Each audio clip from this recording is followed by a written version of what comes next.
Hello guys, pagpalang umaga sa buwan ng bawat isa ito.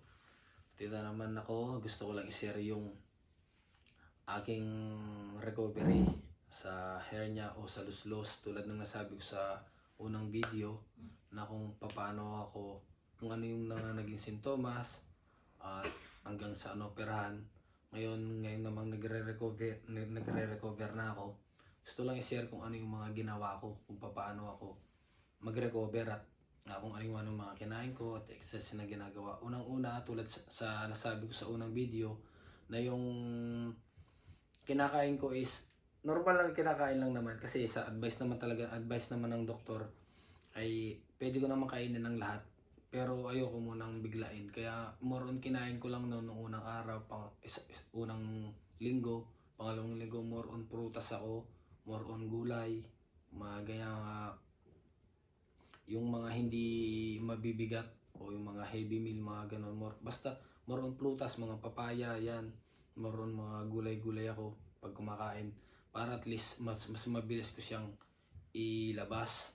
Tapos sa akin namang exercise, more on lakad pa rin yung ginagawa ko kasi bago ako maglalakad-lakad, every morning kasi yung aking paglilinis ng sugat bago ako lumabas after kong maligo, tapos doon ko siya lilinisin, tapos doon ako maglalakad-lakad.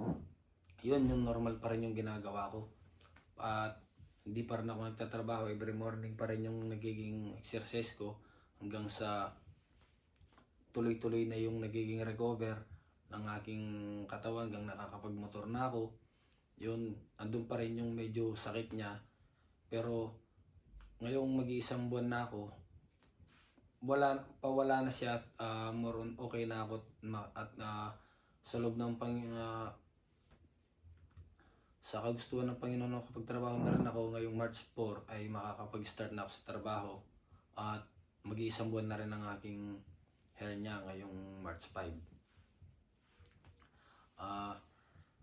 Ang naging struggle lang talaga dito is yung unang araw, pangalawang araw at saka yung mag-iisang linggo. Yun lamang. At yung mga susunod na araw is magiging depende talaga sa yun kung paano ka magre-recover, kasi basta sundin mo lang yung mga sinabi sa'yo ng doktor mo at yung mga advice niya, tsaka mag-search ka rin sa YouTube sa mga ibang tao na nagkaroon ng case kung paano din yung ginawa nila. Yun, ganun lang yung mga sinunod ko rin sa mga araw-araw, kung ano yung mga kinakain nila, kung ano yung mga exercise na ginagawa nila. Yun din yung nakita ko, more on naglalakad talaga sila at mga kumakain, yung mga kinakain nila. Tapos every morning yung lakad nila, every morning at afternoon talaga yung ginagawa nila.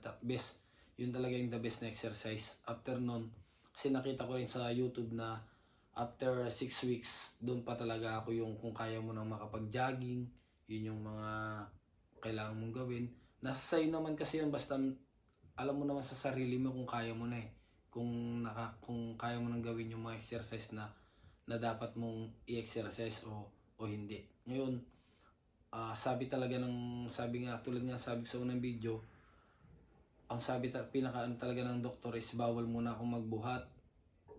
At buhatin ko lang yung kaya kong buhatin. Yun lang yung pinaka-advice talaga niya sa akin.